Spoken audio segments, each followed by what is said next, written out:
Son Éminence, le cardinal Émile Biayenda, apparaît toujours comme un leader religieux de référence dans la mémoire de bon nombre des Congolais. Comment est-il devenu cardinal et archevêque de Brazzaville? Qui était-il exactement? Voici les détails. Sainte Vierge Marie, fais que je sois saint pour que ma vie, ma prière, mon témoignage, ma parole suscitent des vocations de femmes et d'hommes engagés au service de ton Fils et à celui de nos frères. Lorsqu'il fait cette prière, son Éminence le cardinal Émile Biayenda ignore que dans la trentaine des jours qui suivent, il trouvera la mort après avoir trôné de 1973 à 1977 comme père spirituel des catholiques du Congo et premier représentant du Vatican dans le pays. Son histoire commence en 1927 au village Malela Bombe, l'actuel Mpangala, dans le district de Kindamba, département du Pôle. Il est né dans le sud d'un Congo sous la colonisation, fils de Tata Semo et de Mama Biyela. La première chose que je peux dire du cardinal, c'est l'humilité, la simplicité et puis la joie d'être prêtre. La joie aussi de nous encourager à devenir des religieuses vraiment dignes de ce nom. C'était quelqu'un qui était humble, qui ne cherchait pas les grandeurs, parce qu'il y en a quand ils ont une fonction, ils le font sentir, mais pas lui. C'est dans les écoles catholiques de Kindamba, dans le sud du Congo, et à Bundi, au nord du Congo, que le petit Émile fait ses études primaires entre 1935 et 1950. Il intègre ensuite le petit séminaire Saint-Paul de Mbamou. Après des études de philosophie et de théologie au grand séminaire Liberman de Brazzaville, de 1950 à 1958, il est ordonné prêtre le 26 octobre 1958 par Monseigneur Michel Bernard. 1959, une année avant l'indépendance de la République du Congo, l'abbé Émile Biayenda débute sa vie sacerdotale sous le signe de l'obéissance à la paroisse Sainte-Marie de Windsé, débaptisée paroisse Notre-Dame des Victoires. 3 ans après, il est transféré à la paroisse Saint-Jean-Marie Vianney de Mouleke, où il poursuit son ministère jusqu'en 1965. Vouant son apostolat à la Vierge Marie, le prêtre est un homme proche du peuple. Des foules impressionnantes se rassemblent pour l'écouter. Un succès tel que sa popularité le coûtera cher. Il est incarcéré en 1964. Il sera torturé. C'est quand même un pasteur qui a beaucoup souffert. En ce temps-là, c'était le triomphalisme du marxisme-léninisme. Et beaucoup de discrédits ont été jetés sur lui, si bien qu'il avait été emprisonné et il avait été torturé, ça tout le monde le sait. Il est alors responsable diocésain de la Légion de Marie, un des groupements de l'Église catholique qui compte des milliers de membres. Entre 1965 et 1969, l'abbé Émile Biayenda séjourne en France. Il y effectue des études de sociologie et de théologie dans les facultés catholiques de Lyon. Il termine cette formation avec une licence en théologie et un doctorat en sociologie. Mai 1969, à son retour au Congo, à 42 ans, l'abbé Émile Biayenda est nommé vicaire à la paroisse Saint-Esprit de Mungali. L'année suivante, le 18 février, il occupe la fonction de vicaire épiscopal chargé de la coordination entre les diverses œuvres d'apostolat et les commissions diocésaines. Jouissant d'un charisme certain par son service, le jeune vicaire est promu archevêque coadjuteur avec droit de succession le 7 mars 1970. Sa consécration à ce titre s'est produite à Rome le 17 mai 1970. Comme le cardinal, à cette époque, il était évêque coadjuteur avec droit de succession. Donc automatiquement, le jour de la mort de Monseigneur Théophile Mbemba, il était automatiquement devenu archevêque de Brazzaville. Le 2 février 1973, Émile Biayenda est créé cardinal à 46 ans par le pape Paul VI à Rome. C'était le cardinal de l'Afrique centrale.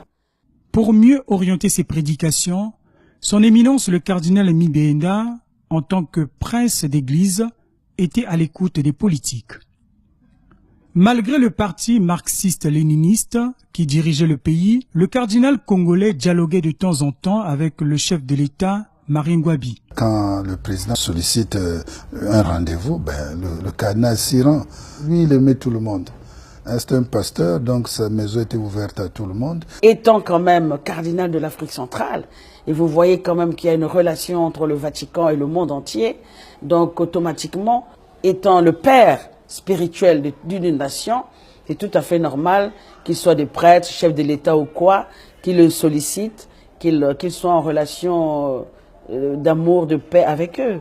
Et ça, c'est au niveau du monde entier de toute façon. La dernière fois que les deux personnalités se sont vues, c'était le 18 mars 1977, quelques heures avant l'assassinat du président. Les sœurs de Saint-Joseph de Cluny, qui sont à Javoué, leur école, qui était Patrice Lumumba, était nationalisée. On était venu leur dire qu'elles devaient aussi déguerpir.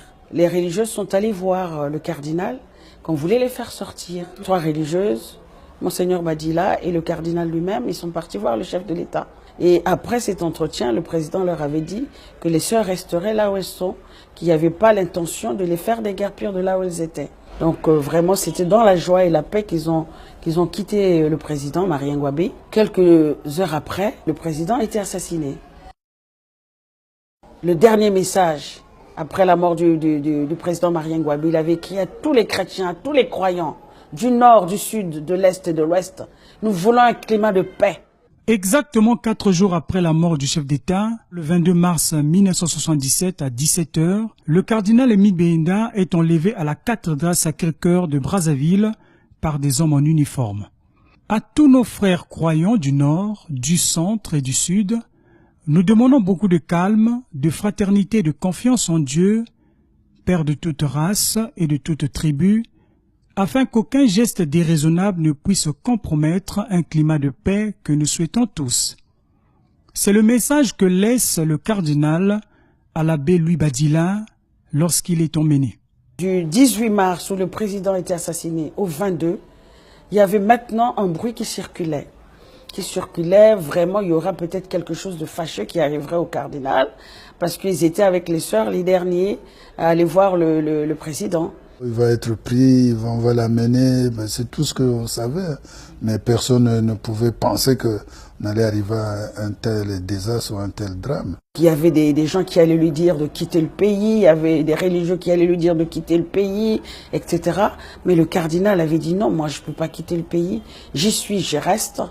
Et je ne peux pas laisser mon clergé, je ne peux pas laisser mes religieux, mes chrétiens pour fuir, je ne peux pas, j'y suis et j'y reste. 2 jours plus tard, le corps sans vie de son éminence, le cardinal Émile Biaenda, est retrouvé inhumé sur une colline dans la banlieue nord de Brazzaville qui porte depuis son nom. Ça a été un sentiment de révolte d'abord, un sentiment de révolte et des sentiments vraiment de tristesse. C'était des temps difficiles, il faut dire. Son corps avec toute la terre du Congo collée à son sang, c'est émouvant de voir cela. Moi, j'étais directeur à Mbamou.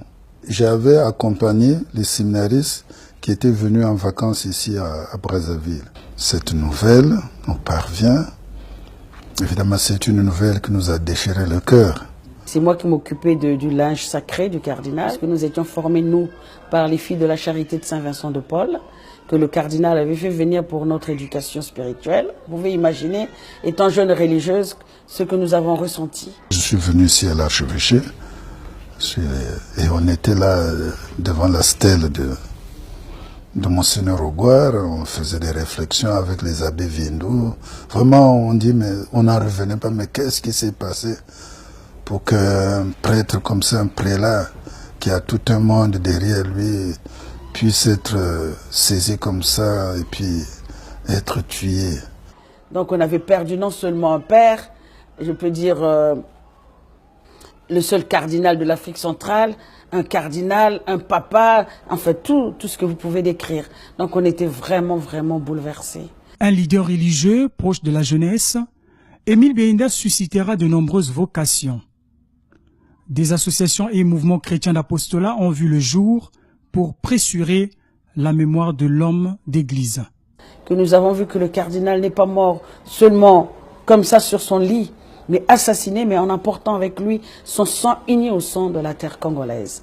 Donc il est mort pour tous les Congolais et pour tous les chrétiens. Un homme de paix pour qui nombreux des chrétiens et même les autorités du Congo plaident pour la béatification et mieux une canonisation. C'est mon prédécesseur, M. Batantou, qui avait commencé cette cause et nous avons continué quand je suis venu ici à Brazzaville. Et quand l'enquête diocésaine était bouclée, nous l'avons envoyé à Rome. Je crois que le travail était satisfaisant et en ce moment-là, ils ont nommé ce qu'on appelle le postulateur.